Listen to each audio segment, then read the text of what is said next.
Coming up on today's Locked On Bucks, we examine the Bucks' big three and all other big threes in the league. Is this thing still important? And if so, where do the Bucks stack up against other teams? Plus, ESPN weighs in with their individual awards and Eastern Conference standings predictions. We'll break that down and share our thoughts coming up here on Locked On Bucks.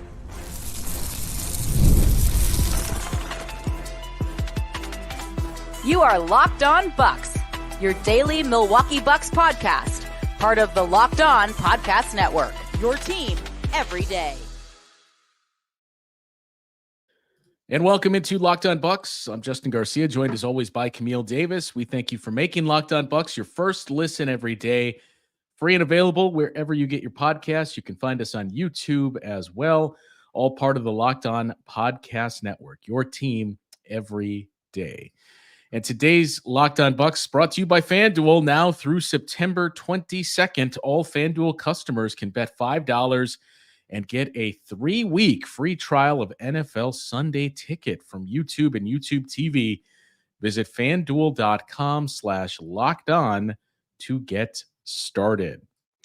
Camille, I suppose the easiest place to start here is we'll run through those predictions that ESPN had. So and there's not a whole lot of clarity on who was surveyed here. I'd assume it was basically every NBA writer and reporter that they had weighed in, shared their thoughts. From that, collectively, here's what they pulled together in terms of record and standings predictions for this upcoming season. They broke it into tiers: the contenders tier, the play-in group tier, and then the other team. So let's start with the contenders because that is where the Bucks are listed. They have the Boston Celtics pegged to finish first once again at 61-21.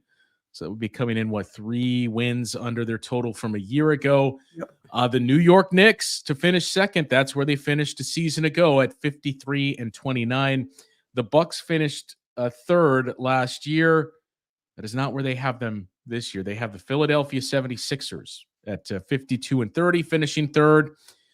At fourth, the Cleveland Cavaliers, 50-32, and the Milwaukee Bucks fifth at 49-33, which would be the same record as a season ago, but 2 spots down in the standings. So, and the Magic were the last team that they had outside of the play-in tournament, finishing sixth at 47-35. I think there's no real relevance to who those play-in teams would be, especially if the Bucks finish fifth. But going through those top 6 teams and seeing, hey, we think the Bucks are going to finish fifth. Your thoughts were what? My initial thoughts were fifth, and then I had to have a moment where I checked myself and my emotions and try to think through why would somebody put the Bucks at fifth. So I wanted to see what the records were, which I think would they do that? Yeah, like the records in itself opened up a lot of clarity for me when I was thinking through it, because based on what ESPN is projecting, they think it's going to be a 4-game gap between 2 and 5. Yeah. So pretty much what they're saying is like these teams here, it's kind of jumbled. It's close, but we do see the Boston Celtics as being that number 1 team with the bullet, kind of running away with the conference again. And then these other teams coming in and they're kind of fighting for positioning underneath what the Boston Celtics are doing. And with that type of framing around it, I'm like, okay, I can see you putting the Bucks there. But I also am the same person who feels kind of like, if that's the way it's going to go, this continues to add onto this offseason narrative of the Bucks being slept on. And I always like the Bucks a bit more when they're not the clear favorite, and they have a little bit more to prove, can kind of fly under the radar a little bit. What about you? Pretty much one in the same. I think the big thing that stood out was, as you mentioned, 2 through 5 separated by 4 games, and even 2 through 6 would be separated by 6 games if these were the actual records. And then, like you see the Bucks finishing fifth, and you think fifth, but then you take a step back and you start to review things, and think, well, yeah, I mean, I think coming into this season, through the offseason, we were talking about, look, if all breaks right, I could see second, I could see third, I could see fourth, I could see anywhere from 2 through 5 that the Bucks finish this season. And that's not so much anything to do with the Bucks, or as much to do with the Bucks as much as it is the 76ers clearly got better in the offseason. The Knicks got better with the addition of Bridges. Cavaliers stayed the same, and they got a new coach, so maybe they're better. And then you look at the interesting teams to me, the Magic and then the Pacers. So just quickly, the playing group they had, Pacers at 7, Heat at 8, deja vu all over again, the Hawks and Bulls at 9 and 10. Those Pacers and Magic teams are going to be interesting as well, because you kind of get the sense breakthrough is probably the wrong way to put it, because the Pacers were in the conference finals a year ago, but one of those teams is going to continue to ascend, and one is probably going to have a disappointing season and take a big step backward. But that's another team that's in the mix. So it may not be quite as treacherous as the Western Conference when you look up and down at those teams and realistic expectations to win the conference. But this is probably the best version of the East. And I feel like we've said that a couple of times over the past few years, but this more than ever is the best version of the East that we've seen in some time. I mean, that's what's happening. It's like every year the East continues to get a little bit deeper. To your point, it's not the West. Like when you look at what's going on in the Western Conference, it's a bloodbath at this point. But the East has consistently been getting better, and you see that. I mean, if I was a Pacers fan, seeing the Pacers listed in that next tier, it's like we were just in the Eastern Conference Finals. How are you going to, kick us back into the play-in competition or play-in tier of the rankings? But it goes to show what is going on in the Eastern Conference right now. And to that point, I mean, if you think about last season, the East came down to like the last day, and all of the standings just bouncing around over those last few weeks there. So I could definitely see another season where it is that close again at the finish for the East, where a couple of games are going to separate the fact of you getting home court or you being on the road if a game 7 does occur. So for the Bucks, again, I see TJ commenting like, yeah, the Bucks are flying under the radar as top 5 and at 5th in the East. But it's like one of those things, when I say under the radar, what I'm meaning is like they're not the prohibitive favorite anymore. Yeah. Like think about the hype last season coming into it when they make that Damian Lillard trade and everybody's like, oh my gosh, they're going to be unstoppable. Here comes that championship, so on and so forth. And this year, that fanfare is not around the Bucks whatsoever. It's like we're going to give you some respect because, you have Giannis, you have Dame, so on and so forth. But we don't see you as the clear prohibitive favorite in the East, even behind Boston. Like, let's take Boston out the equation because, of course, they're going to be the favorite. So then the question is like, well, which team is going to pose the best challenge to Boston? And Milwaukee is on a team that's being said as frequently as a Philly, as a New York Knicks team. So that's what I mean by under the radar, as much under the radar as you can be when you're still a contending team. Yeah, I mean, under the radar in the sense that all the attention in the offseason was gone, and we're not saying it's undeserved, to the Knicks, to the Sixers, Celtics keeping that team together. So that's how they're kind of skating under the radar here. I think not to deviate too far here, but the last thing I would say, I don't know how much you looked at the full predictions of standings, Camille, but we ran through the play-in teams that they had. I don't see the Bulls as a play-in team. I think it is going to start to massively implode there in Chicago. Which team would you put into that 10 spot? I think the Charlotte Hornets are going to be the 10 spot this year. I'm not mad at that. And the other part too, they have the Brooklyn Nets finishing 4th to last in the East. The Brooklyn Nets will be the worst team in the East, and maybe the worst team, if that's the case, the worst team in basketball. So there's a Pistons fan that just cheered in the distance hearing you say that. Yeah. Look, the Wizards are going to be bad too. The Pistons will be better than they were a season ago, but still bad. But the Brooklyn Nets have them all eclipsed, that they are very clear about what their intention is this upcoming season. So we mentioned the standings predictions, and a lot of that you would assume has to do not only with the big 3 of the Bucks, but those other teams that finished in front of them. So I did an interesting exercise here, Camille. I didn't even tell you about this. In regard to those big 3s across the Eastern Conference and some areas where the Bucks maybe fall short against those other big 3s. So we'll take a look at that coming up after the break here on Locked On Bucks. Passion, drive, and patience. That's the formula for winning championships and also what keeps your ride or die alive. eBay Motors has everything you need to maintain your vehicle and level it up to peak performance. Superchargers, roof racks, exhaust kits, LED headlights, and more. Whether you're into speed, power, or style, eBay Motors has you covered. With over 122 million parts for your number one ride or die, you'll always find exactly what you're looking for. And with the eBay Guaranteed Fit, your part is guaranteed to fit your ride every time or your money back.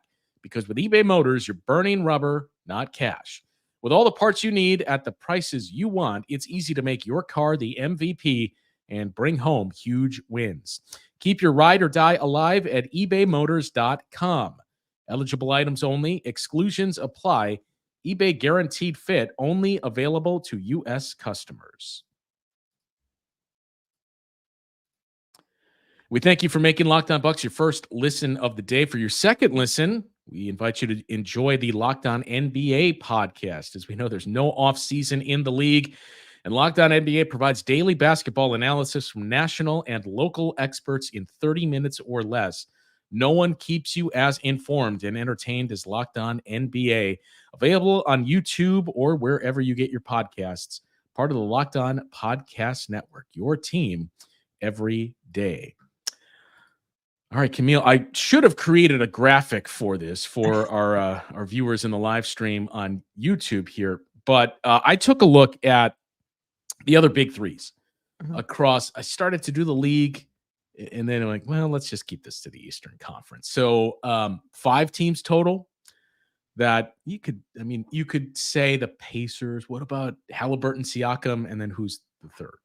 I suppose Miles Turner, but I kept it to 5 teams. The Bucks, the Celtics, the Knicks, the 76ers, and the Cleveland Cavaliers. And what this exercise was focused on was essentially reliability and games played for those big 3 over the last 3 years. So I looked at a 3-year average last year, each of the 2 prior years. What percentage of games did those 3 guys play in? What was the average over the past 3 years? And so on. Of those 5 teams, Bucks, Celtics, Knicks, Sixers, and Cavs, the 3-year average, which of those 3, and I suppose we should clarify too. For the Bucks, it's obviously Giannis, Lillard, and Dame. Giannis, Lillard, and Middleton. With the Sixers, it's Joel Embiid, Paul George, and Tyrese Maxey. Celtics, it's where it may be controversial, but I went with Tatum Brown and Porzingis. With the Knicks, Jalen Brunson, Mikal Bridges, and Julius Randle. And the Cavs, I went with Donovan Mitchell, Darius Garland, and Evan Mobley. So of those 5 teams over the past 3 years, and I know those 3 groupings have not been together for each of those 3 years, so it was just looking at their games played wherever else they were before. But which of those 5 do you think had the highest percentage of games played? See, my first inclination was going to be just to say the Celtics, but when you said Porzingis was part of that 3, it made me pause a little bit there. I know the Bucks, Giannis has been pretty steady, but Dame had some health problems. I think that was 2 or 3 seasons ago, so that might be in there. Paul George has been kind of in and out, and then Embiid, it can't be Philly. Is it Cleveland? No. They had a whole bunch of injuries last year. So I'm actually going to go with Boston. Is it Boston? You're going to kick yourself. It is the New York Knicks. Tom Thibodeau doesn't rest guys. You had the 1 year to the last 3 years, games played for Mikal Bridges, 82, 83, 82. So that was a big contributor as well. 90% of available games those 3 players have played in for the past 3 years. The Bucks actually came in last at 70%. Giannis, 3-year average of about 68 games played. But then you had Chris at 51 games, Dame at 53 games. It was 3 years ago that Dame had that 29 game played season. The next season, 58. Last year, he and Giannis led the team, but in terms of their big threes, each played 73 games. And then Chris at the 51 average, 55 a season ago, 33 the year before that, on 66 the 2 years prior. So the Bucks came in last in terms of the actual minutes played, games played, I should say, for that 3-man grouping. Celtics were not just behind, but they were second. Celtics at 81%. As you mentioned, it was the Porzingis piece, 57, 65, and 51 those past 3 seasons. So if you would have substituted Drew Holiday for Porzingis, it's probably a hot take, but look, just in terms of the importance, Drew Holiday is there defensively. Offensively, Kristaps Porzingis is much more important to that team.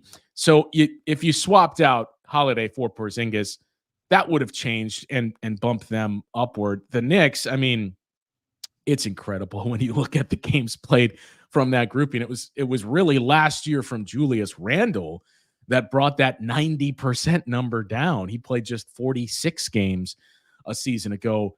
Jalen Brunson 77, 68, and 79. And the Cavs third at 78%. The 76ers not that far in front of the Bucks, just 73% of those games.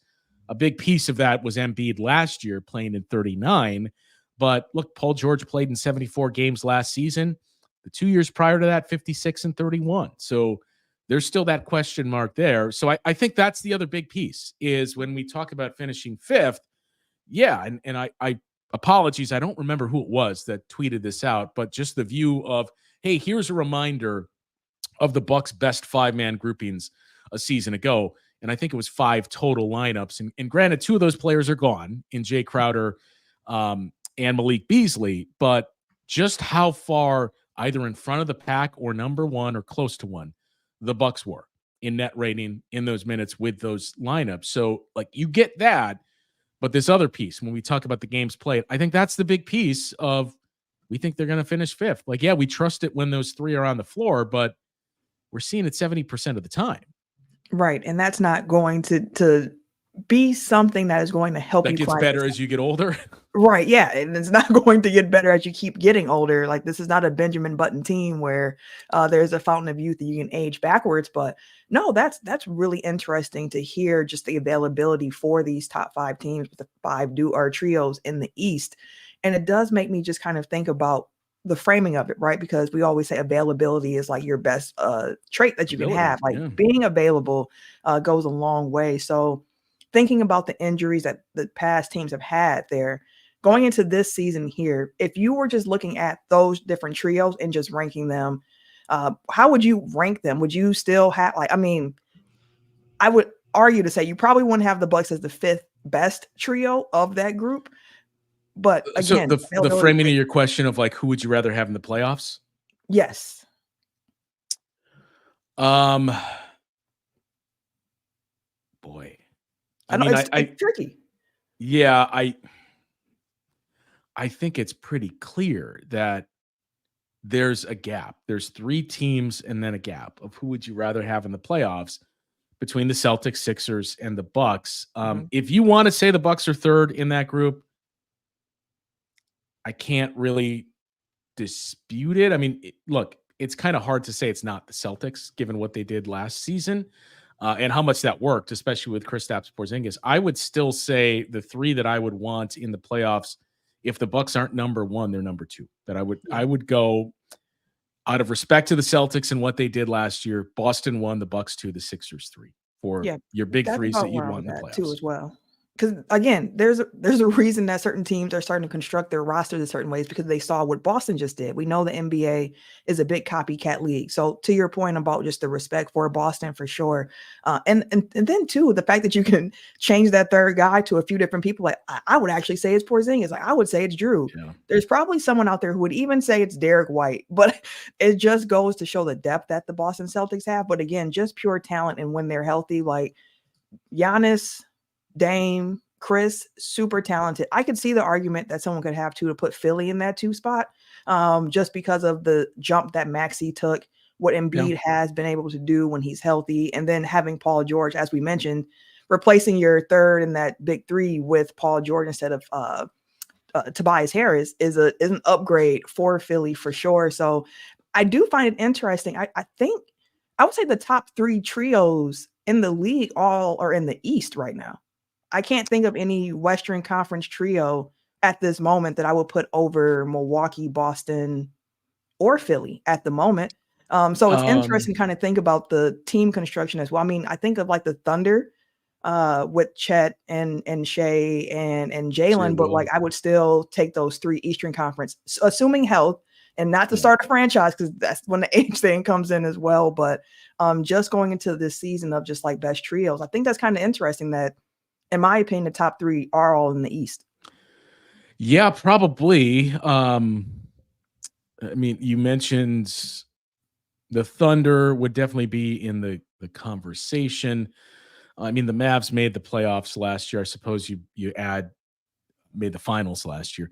I suppose you would have to add Clay. So you would say your big 3 is Clay, Kyrie, and Luka. I mean, it's more a testament to Luka, but I don't know that that's better than any of the 3 that we mentioned in the East. Warriors have clearly taken a step backward in their big 3. I think you just have more depth, I suppose, in the Western Conference versus star-studded big 3s in the East. So, interesting because of the games played piece where I started to look at these numbers and you'd calculate things like last year. I suppose that's the one thing, if you want to be positive here. There is one positive from this that we'll point out and get to in our final segment here. And then one of those other teams we could have mentioned for the big 3 in the West just had an interesting move to clear up some cap space. Is that something the Bucks should explore? So we'll get into that conversation coming up next here on Locked On Bucks. Well, you've heard us talk a lot about FanDuel. They are America's #1 sports book. We have something a little different for you, though. Now through September 22nd, all FanDuel customers can bet $5 and get a 3-week free trial of NFL Sunday Ticket from YouTube and YouTube TV. Then with a YouTube TV base plan, you'll be able to watch every regular season Sunday afternoon out-of-market game. All you need is a Google account and a current form of payment, and you can cancel anytime. Just visit FanDuel.com/LockedOnNBA to download America's #1 sportsbook. All right, so the last thing to touch on here, I said there is one piece of optimism to point to here. When we go through the 3-year average, the Bucks came in last in games played. But if we just look at last year, only the Knicks had a higher percentage of games played from that big 3. And again, Mikal Bridges wasn't on the Knicks last year, so this is just taking his games played from the Brooklyn Nets. But 83 games, 83% of games played from that trio. A lot of that had to do with Julius Randle playing at 46. But the Bucks, 82% of games played from that big 3 last year. And again, had it not been for the 55 from Chris, the Bucks may have come in #1 on this list last year. So while we mentioned, look, as you get older, you're expecting the games played are going to continue to decrease. It was actually the opposite last season with this big 3. Now, that 55 game total, do we think that's probably where Chris Middleton is going to sit in this year? I think it's probably somewhere around there. So the interesting part to me is, do you get mid-70s again from Giannis and Dame? I think with the NBA instituting that 65 game minimum barrier, like that, every number is arbitrary when you think about it. But once one is picked out, like, okay, now we're going to go with that. So like 65 games is like my new threshold because of how important it is to players to be able to be qualified for the various end of season awards. So I could definitely see Chris. I know he was in the 50s last year, but that is something that could be, I could see him around that 60 game mark. If he can hit that 65 game mark, I think that's a good season for Chris. As for Giannis and Dame, I would think around that 70 game mark again is probably where they want to be, because although it is a situation where they do have more familiarity with each other heading into this season, I do think it's still important for them to get as many reps together as they can to keep on building that chemistry amongst each other. So I would actually go around like that 70-ish game mark for Giannis and Dame, and hope that Chris can get up at least to about 60 or so this year. Yeah, I would put the over-under at 70.5 for both of those guys. And look, I know it's going to draw some criticisms over the three that we came up with here. We love Dante DiVincenzo. It's a hard sell to talk big threes and say that Dante DiVincenzo is one of those three players. And I think when we talked about the West too, the other feedback that we saw the name of Jamal Murray coming up. So naturally you're like, well, what about the Denver Nuggets? It's like Denver has maybe the one of the better, if not the best, big two with Murray when he's healthy and Nikola Jokic. But then are you going with Michael Porter Jr.? Are you going with Aaron Gordon? Like those guys just, they aren't on the same level as the rest of who we're talking about. Another one that we didn't mention, the Phoenix Suns with Booker Beal and Kevin Durant.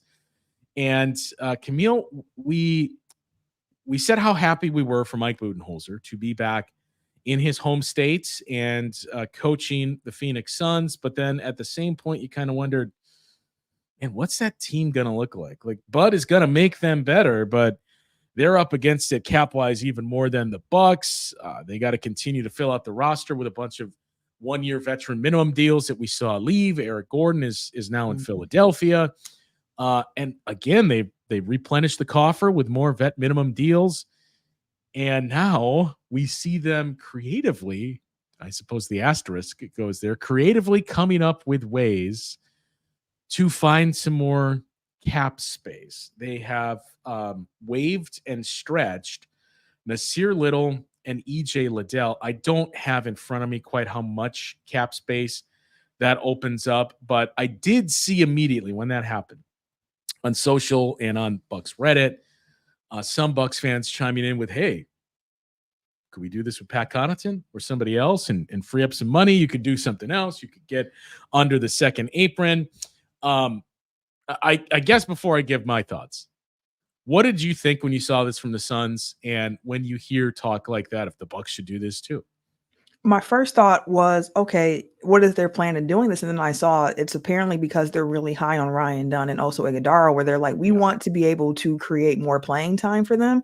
So it wasn't purely salary alone. It was salary plus we have some younger guys on these team-friendly contracts for a few years here who we think can actually contribute already. So like we're fine letting these more experienced players go, save some money, and then open a pathway for these younger guys to get more playing time, which I was like, if you feel that strongly about it, then like it makes a lot of sense to do that. As for the Bucks, it's one of those questions of, okay, like if it is a Pat Connaughton that is waived under these same provisions, then my thought is, okay, who do they have so much trust in here to come up and also fill in some of those minutes here? Because one thing we know about Pat Connaughton, Doc Rivers is a fan of him. Doc Rivers was somebody when he came in aboard in the middle of last season, he said, I'm working on getting Pat Connaughton's confidence back up because he is going to be important for us. Like, is there any other young guy on the roster who has been showing them so far this summer, like, hey, we'd be okay if, PC isn't here and we can just have insert young guy here into the roster and we'll feel good about that in the playoff situation. So like, that's where it comes down to. Like, if the answer to that is yes, we trust in a Chris Livingston, an Andre Jackson Jr., an AJ Green to do some of the things that we were going to expect from Pat Connaughton, then I would be here for it.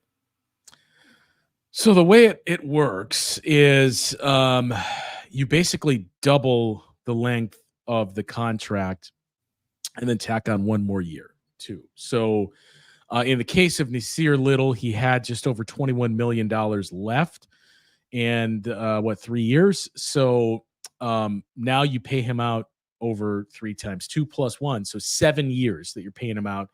And that cap figure on the Sun sheet becomes I think it's like $3.1 million that they're paying him out this upcoming season versus the previous number. In the case of EJ Liddell, not quite as big of a hit, but Nasir Little was on your books this season for just under $7 million. So you shave off about $3.5 million on him this upcoming season.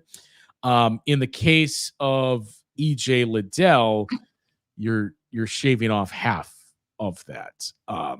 So it is some cap savings for the Suns, but it doesn't feel like it's a massive amount when we're talking about you shaved off $3 million this year. essentially the same next year, essentially the same the year after that. But then you have 4 more years where you're paying him $3 million. And I saw a few people point out in the comments on Bucks Reddit, and I think one in the comments of our stream as well. Look, didn't we just get through this with John Lure and some other guys? Larry Sanders was another one that it's one of those things. It's like a credit card where the instant gratification, it seems like this is a great idea. Why don't we do this? And then all of a sudden you see, oh, we're 5 years past that deal and we're still paying this guy. So that's the spot the Suns are in. Granted, it's a smaller deal, but still, and especially given that it's this late into the offseason where, to your point, they're not doing this to sign someone else. They're doing this to basically make sure there's no roadblocks for those young guys. Exactly. But I suppose I would counter with, well, then just don't play them. Like just play the young guys that you want. Now it will give them some more flexibility in throughout the season here, and it opens up a roster spot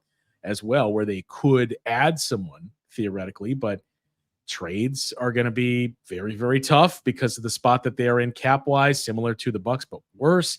And of course, buyout market, you can't sign anybody that's making the mid-level exception or higher. So it was an interesting piece of news to see that this is what the Suns aligned on doing. And look, the other part is they had to do something because they were one over the maximum amount of roster spaces. They're at 16 players on their roster. So you knew they had to do something.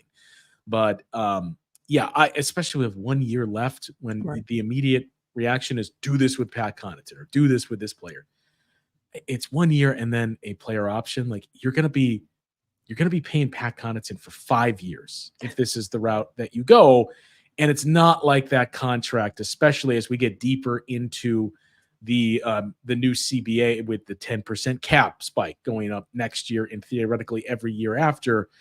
If Pat Connaughton can't refine his form, it's certainly suboptimal, but it's not quite as much of a boat anchor as other contracts have been. Yeah, and then I mean too for Phoenix, and it's like, okay, why don't you just keep these guys? At least they waived the guys ahead of the season too. Like, hey, we know when you came aboard, we expected your role to be X, Y, and Z here, but actually we want to go in this direction, clear up this roadblock, and give these young guys the run that we were planning to give you.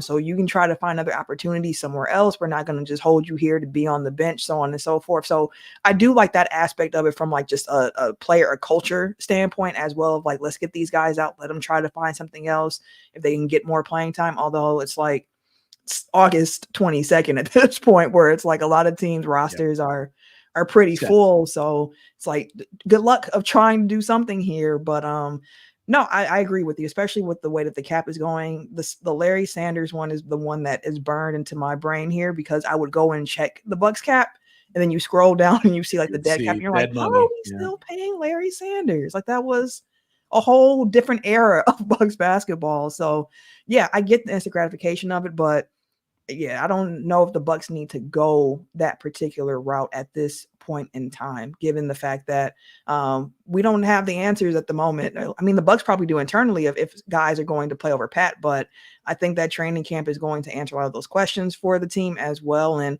if a young guy can outplay him, I would assume that he's going to be able to get that playing time that Pat Connaughton normally got. So the Larry Sanders one is the big one because I mean, that was just the ultimate wasted opportunity, not necessarily on Larry, but everything. It was a two-way street when you saw had high hopes for Larry. We all read the stories about the practice around Christmas Day and everything that led to Larry Sanders saying, you know what, I think I'm good. So that one hurt quite a bit given what you saw from him in terms of Larry Sanders would be absolutely perfect for this Bucks team right now. I mean, don't sleep on the John Lure one either and how long the Bucks had to pay him after that trade where they acquired him, waived and stretched him. And that was what allowed them to bring in George Hill. But these things just linger whenever you have the wave and stretch of, man, we are still paying this guy. So I know it's easy to jump to, well, the Bucks do this. And look, I think this would have been a much larger talking point had the Phoenix Suns done this early in the offseason. And then immediately, well, the Bucks need to do this with player X, Y, and Z. But it's not anything it sounds like both of us would be advocating for. Yeah, definitely agree with that. we're still working out our win totals draft that we're conducting with Frank. So I don't know if we're going to have that on tomorrow's show or if that's going to get pushed to next week. But we will have a show tomorrow, so be sure to check back for that. As you've seen from our schedule, we're trying to take as much time as we can and have kind of pivoted to 3 days a week versus the 5. So Tuesday, Thursday, Friday this week. It's probably going to be Tuesday, Wednesday, Thursday next week. And of course, if anything warrants an additional show, we will certainly do that. So that'll do it for today's show. For Camille, I'm Justin. We'll talk to you once again tomorrow on Locked On Bucks.